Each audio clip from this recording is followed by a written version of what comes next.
Kesadaran adalah salah satu misteri terbesar dalam psikologi dan filsafat modern. Kita bisa memindai otak, mengukur impuls listrik, atau memetakan aktivitas neuron. Tetapi pertanyaan paling sederhana tetap tak terjawab. Siapa yang sebenarnya sedang sadar? Dalam ilmu kognitif, kesadaran sering didefinisikan sebagai kapasitas otak untuk merefleksikan dirinya sendiri. Kemampuan untuk tahu bahwa kita sedang tahu. David Chalmers, filsuf kontemporer, menyebut ini sebagai the hard problem of consciousness. Masalah tersulit dalam memahami hubungan antara materi otak dan pengalaman subjektif. Namun, jauh sebelum sains modern, tradisi timur sudah mengenal pembagian batin manusia.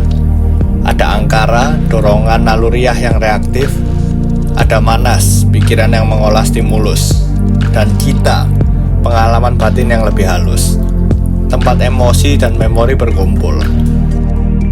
Tiga konsep ini memberi kerangka bahwa kesadaran bukan hanya kerja otak, tapi juga lapisan pengalaman.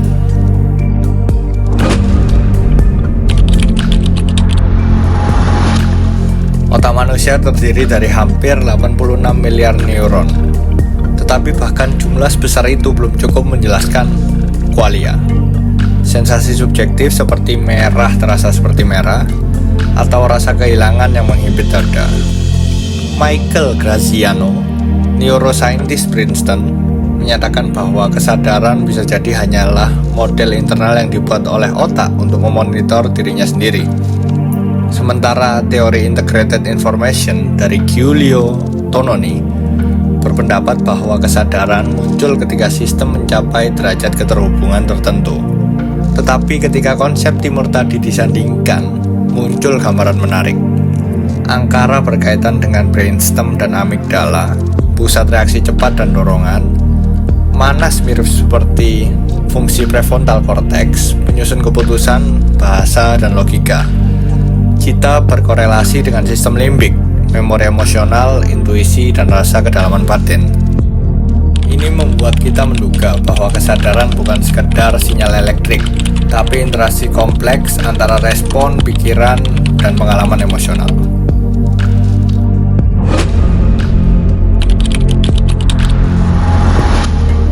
Bayangkan kesadaran seperti danau yang tenang. Angkara adalah kerikil yang dilempar ke permukaan, membuat riak cepat. Manas adalah air yang mencoba menata kembali bentuk riak itu. Cita adalah kedalaman danau yang menyimpan pantulan cahaya dan bayangan. Kesadaran adalah seluruhnya.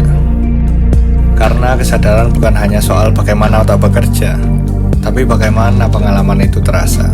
Sesuatu yang mungkin tak sepenuhnya bisa dijelaskan, hanya bisa dialami. So, what's next?